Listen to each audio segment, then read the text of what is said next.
स्वागत है आपका न्यूज 18 पर। मैं हूं आपके साथ अनामिका सिंह। बदलते वक्त के साथ, बदलते समीकरणों के साथ, बदलते क्षेत्रों के साथ साथ आगे बढ़ते हुए चरण में उत्तर प्रदेश की राजनीति में मुद्दे और राजनीति की धारा सब कुछ बदलती रही।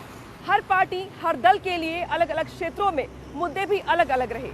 लेकिन सबसे बड़ा सवाल ये है कि उत्तर प्रदेश से लेकर उत्तराखंड तक राजनीतिक दलों के लिए रणनीति क्या थी, वो मुद्दे कौन से थे जिनका सहारा लेकर सियासी महाभारत के सातों द्वार भेदने की कोशिश की गई।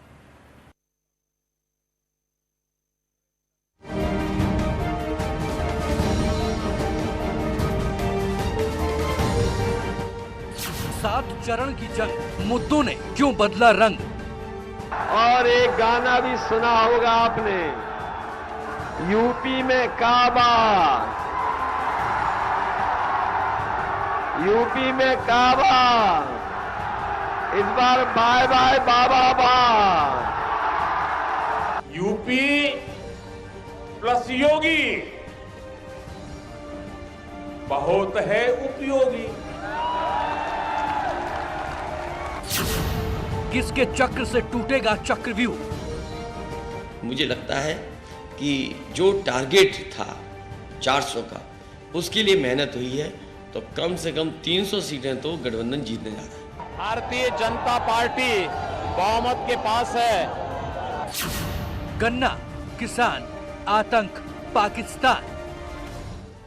यहां समाजवादी पार्टी का जो चुनाव सिंबल है ना, उनका चुनाव का निशान है ना, तो शुरू में जो बम धमाके हुए, वो सारे के सारे बम धमाके उन्होंने बम साइकिल पर रखे हुए थे। किन मुद्दों की रहा आसान। आपने रामायण में एक नाम सुना होगा, लंकेश। इनका नाम है दंगेश। 10 मार्च को किसकी निकलेगी गर्मी। ये जो अभी चुनाव की घोषणा के बाद फिर अपने बिलों से निकल करके बिल बिला रहे हैं ना, ये गर्मी 10 मार्च के बाद फिर 24 घंटे के अंदर शांत हो जाएगी। मुख्यमंत्री जी धमकी दे रहे हैं कि गर्मी निकाल देंगे। अब शायद दूसरे चरण में रही बची बाबा मुख्यमंत्री जी की गर्मी निकल जाएगी।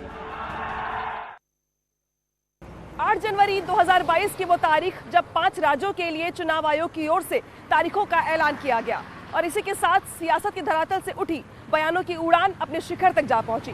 10 फरवरी को उत्तर प्रदेश में पहले चरण के लिए वोट डाले गए, लेकिन इसी के साथ ही फर्स्ट फेज की वोटिंग से पहले कई मुद्दे राजनीति के रण में छाए रहे।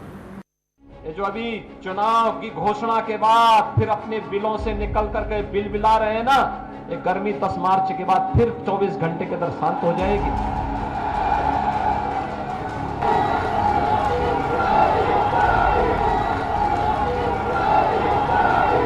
गर्मी किसकी निकलेगी, चर्बी किसकी कम होगी, अभी मालूम नहीं। लेकिन ये मुद्दा 10 फरवरी को वोटिंग से पहले तक खूब छाया रहा। हर मंच, हर रैली, हर नेता की जुबान से हर बार यही सुना गया कि आप इतना वोट करोगे कि जो आपकी गर्मी निकालना चाह रहे हैं, इनके बोल बंद हो जाओ।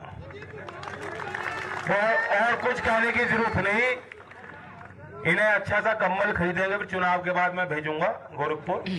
गर्मी और सर्दी से इधर मुजफ्फरनगर हिंसा, किसान आंदोलन का मुद्दा भी छाया रहा और इस दौरान अखिलेश यादव का जुबान से निकला जिन्ना वाला बयान भी खूब चर्चा में रहा।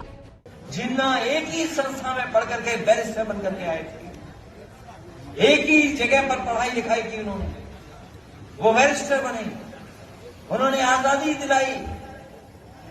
उन्हें किसी भी तरीके से किसी का भी संघर्ष करना पड़ा। कैराना से पलायन का मुद्दा, गन्ना किसानों के बकाया जैसे मुद्दों ने सियासत को धार दी, या यूं कहे पहले चरण के चुनाव के लिए बिछी सियासी बिसात पर सत्ता के साधने की भूमिका तैयार की। 80 और 20 का मुद्दा भी हावी रहा। गन्ना से लेकर जिन्ना, गर्मी और सर्दी, कैराना से पलायन, मुजफ्फरनगर में हिंसा जैसे मुद्दों पर आगे बढ़ने की रणनीति नतीजों पर कितना असर दिखाती है, सीधे तौर पर किसी रिजल्ट पर पहुंचना ठीक नहीं, लेकिन माना यही जा रहा है कि इन मुद्दों का असर 10 मार्च को नतीजों पर जरूर पड़ेगा। कैमरा पर्सन अभिषेक शर्मा के साथ उमेश श्रीवास्तव, न्यूज 18 मेरठ।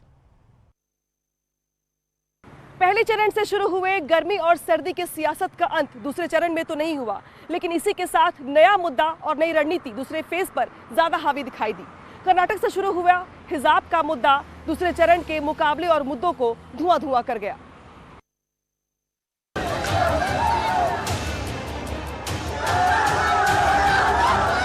मैंने हिजाब पे बहस छेड़ी है। क्या मैं उत्तर प्रदेश के अंदर सभी कर्मचारियों को या सभी लोगों को ये बोल सकता हूं कि आप भी भगवा धारण करें?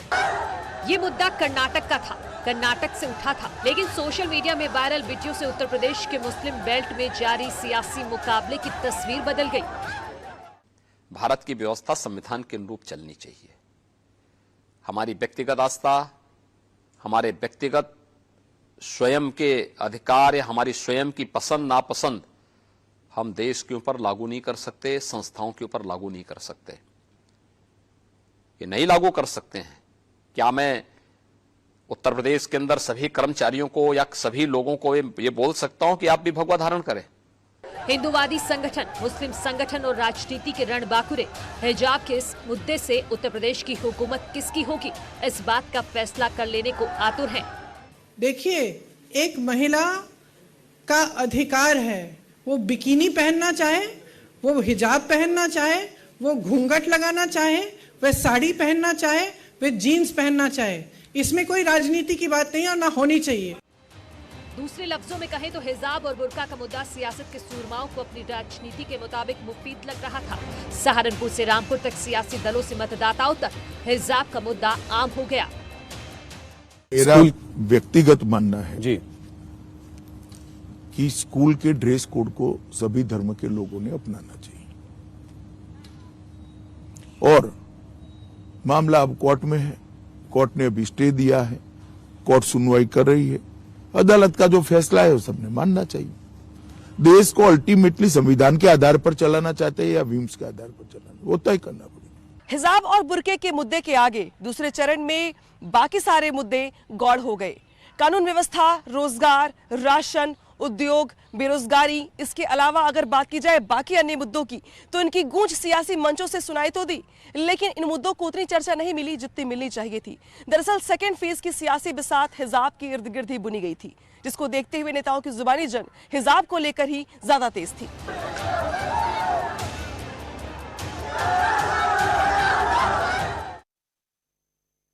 उत्तर प्रदेश के सियासी समर में चरण दर चरण मुद्दे बदलते गए तो वही पॉलिटिकल पार्टीज की रणनीति भी। दूसरे चरण का चुनाव पश्चिमी उत्तर प्रदेश के साथ साथ रोहेलखंड के मुस्लिम बेल्ट में था, लिहाजा हिजाब चर्चा का विषय बना रहा। लेकिन जैसे ही थर्ड फेज में चुनाव पश्चिमी यूपी के साथ साथ यादव बेल्ट में पहुंचा तो वैसे ही परिवारवाद पॉलिटिक्स के केंद्र में जा पहुंचा।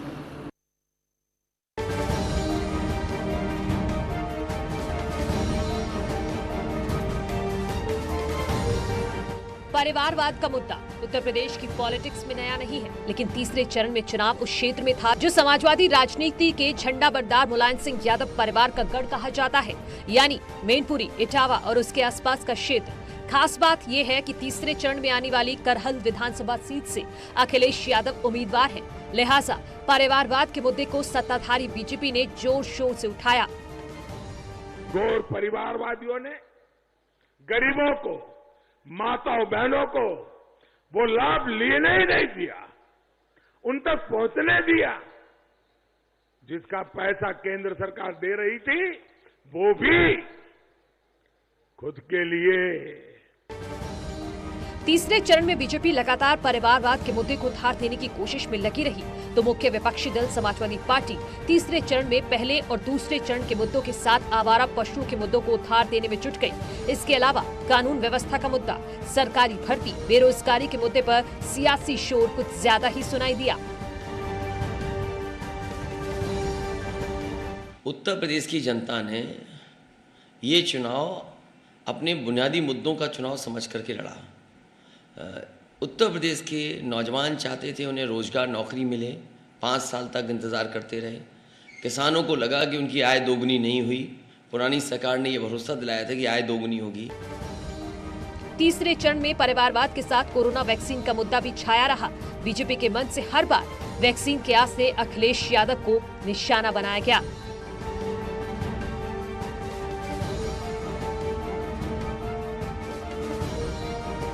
यादव बेल्ट के साथ साथ बुंदेलखंड के 5 जिले भी थे। बुंदेलखंड में राजनीतिक दलों की राजनीति कुछ बदली सी नजर आई। अगर बात करें बुंदेलखंड के ग्रामीण अंचलों और शहरी हिस्से की, तो यहाँ रोजगार, बिजली और पानी प्रमुख मुद्दा रहा, जिसको लेकर राजनीतिक दलों के लोगों ने एक दूसरे पर। बीते वक्त में राष्ट्रवाद देश में बड़ा मुद्दा रहा है, लेकिन जब बात आतंकवाद की हो और मुद्दा आतंकवाद से जुड़ा हुआ हो तो राष्ट्रवाद अपने आप में सबसे बड़ा मुद्दा बन जाता है। उत्तर प्रदेश के विधानसभा चुनाव में भी कुछ ऐसा ही हुआ, जहां पर पहले चरण में जिन्ना का शोर था, तो वही चौथा फेज आते आते उत्तर प्रदेश की सियासत में आतंकवाद की एंट्री हो गई।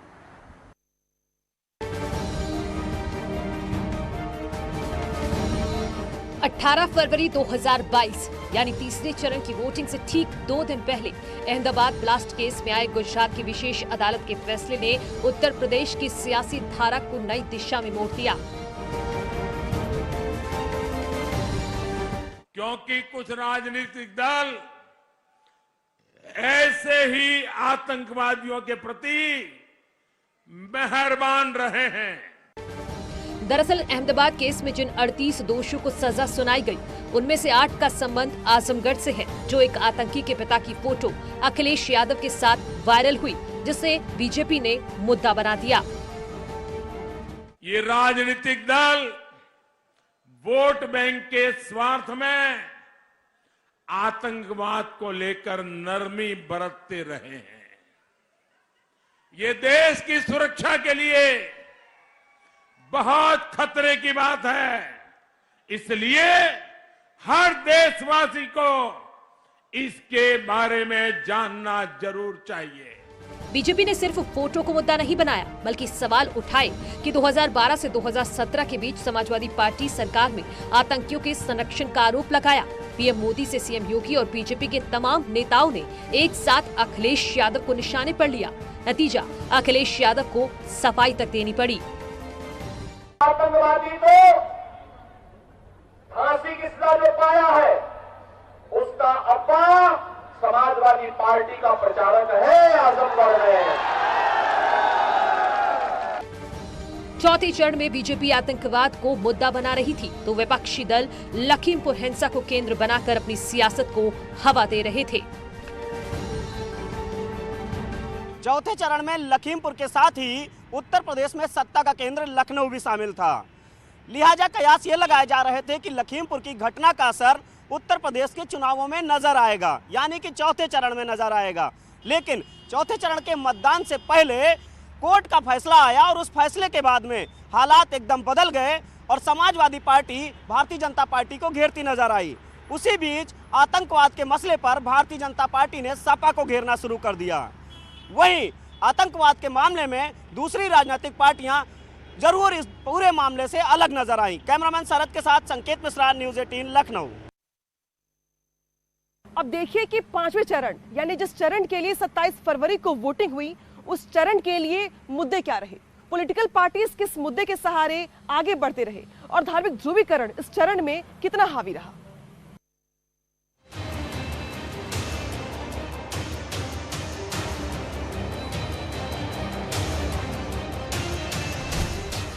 ये तो पहले से ही तय था कि अयोध्या यूपी की सियासत के केंद्र में रहेगी और ये भी तय था कि पांचवें चरण में अयोध्या को लेकर चुनावी शोर तेज होगा और हुआ भी वही।